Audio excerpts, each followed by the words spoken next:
Assalamualaikum warahmatullahi wabarakatuh. Perkenalkan, saya Irma Sari, guru kelas 5 UPT SD Negeri 13 Tanru Tedong, Kabupaten Sidendren, Rappang.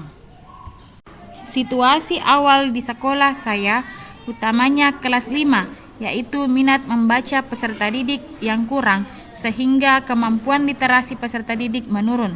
Hal ini dikarenakan kebanyakan waktu luang peserta didik di sekolah digunakan hanya untuk bermain. Tantangan yang saya hadapi dalam meningkatkan kemampuan literasi yaitu: 1.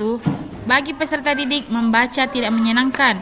Beberapa peserta didik merasa membaca adalah tugas dan menilai membaca itu identik dengan pelajaran yang banyak bacaan. Yang kedua, keterbatasan sumber bacaan yang umumnya didominasi oleh buku pelajaran dan buku teks, serta penyajian bahan bacaan yang tidak menarik membuat peserta didik merasa bosan dan lebih memilih menonton video atau bermain game. Literasi di antara peserta didik yang timbul dikarenakan tidak semua peserta didik memiliki kemampuan membaca dan menulis yang sama. Yang keempat, belum adanya kebiasaan peserta didik membaca. Hal ini dikarenakan kurangnya peran orang tua, metode pembelajaran yang kurang menarik, serta kurangnya kegiatan literasi di sekolah maupun di luar sekolah.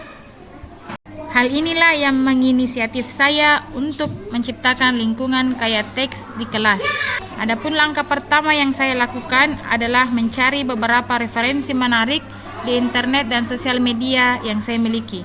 Kemudian membuat rancangan dan menentukan waktu pelaksanaan bersama peserta didik saya. Langkah selanjutnya yaitu menata lingkungan fisik ruang kelas, memanfaatkan salah satu sudut kelas menjadi pojok baca. Menggunakan pojok baca ini 15 menit sebelum pembelajaran atau saat peserta didik memiliki waktu luang. Mengajak peserta didik untuk meminjamkan koleksi bukunya di rumah sehingga terdapat banyak variasi jenis bacaan pada pojok baca.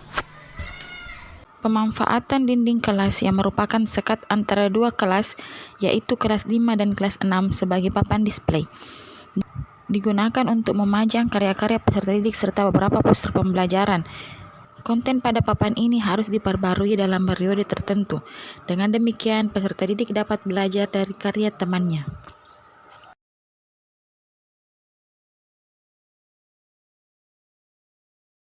Membuat papan buletin mading kelas. Papan ini juga dapat digunakan sebagai petunjuk belajar atau inboard, yaitu rangkuman atau poster untuk mengingatkan peserta didik mengenai materi yang sudah dipelajari. Papan petunjuk ini dapat membantu guru dalam mengatur kelas diferensiasi. Nantinya peserta didik yang mampu diarahkan untuk belajar mandiri, sehingga memberi waktu pada guru untuk intervensi ke peserta didik yang membutuhkan. Dampak dari kegiatan sehatiki ini menjadikan peserta didik menikmati proses membaca dan menulis tanpa paksaan dan tumbuh menjadi generasi yang memiliki kecakapan literasi dan pembaca sepanjang hayatnya, dapat menumbuhkan minat baca dan meningkatkan kemampuan literasi peserta didik.